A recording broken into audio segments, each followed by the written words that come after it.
This is a matamata. It's a turtle. I know, it's hard to tell. It looks like something weird the swamp coughed up. But if you look past the camouflage, this turtle is one of nature's most bizarre predators, and it has one of the weirdest hunting strategies you'll ever see. Let's take a closer look at this swamp gremlin. I'm calling him Sal, short for Chelus fimbriata, because that name is a mouthful. If you ever bumped into Sal in the wild, you probably wouldn't even realize it. Because Sal doesn't just live in the swamp, he is the swamp. His shell? Knobby, ridged, and covered in algae. His head? Flat, wide, and draped in weird, frilly skin flaps that make him look more like a pile of leaves than an actual animal. His eyesight? Terrible. But those frilly skin flaps are packed with nerves, helping him sense movement. And then there's the neck. Unlike most turtles, Sal can't pull his head straight in. Instead, he folds it sideways, like he's permanently checking over his shoulder. It's an old design with no updates. He's part of a group of turtles that split off way before the dinosaurs. Most things evolved. Sal just kinda didn't care. And defense? He has none. No powerful bite, no armored shell. Sal's main survival tactic is hoping nothing sees him or recognizes him as food. Staying still is kind of his whole deal. Why? Well, Sal has a problem. He sucks at swimming, which, let's be honest, is a really unfortunate skill gap for a turtle.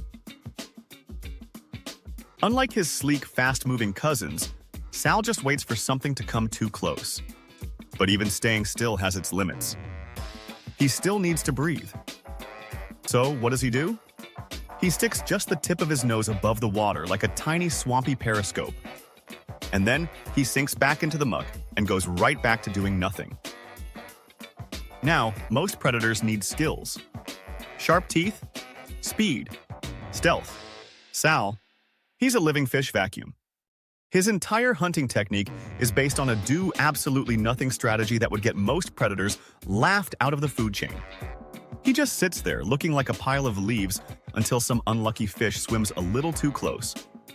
Let's check in on Sal. He's still waiting. And then, Sal opens his mouth and sucks in water and probably a fish. Maybe. Hard to say. It's very hush-hush. No biting, no chewing, just gone. You're excused, Sal. But how?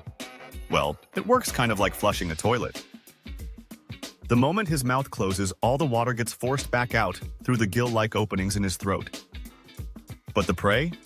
Yeah, that's not going anywhere. And somehow, this bizarre strategy actually works. Sal's been slurping up fish this way for millions of years without a single upgrade. He's even managed to reproduce.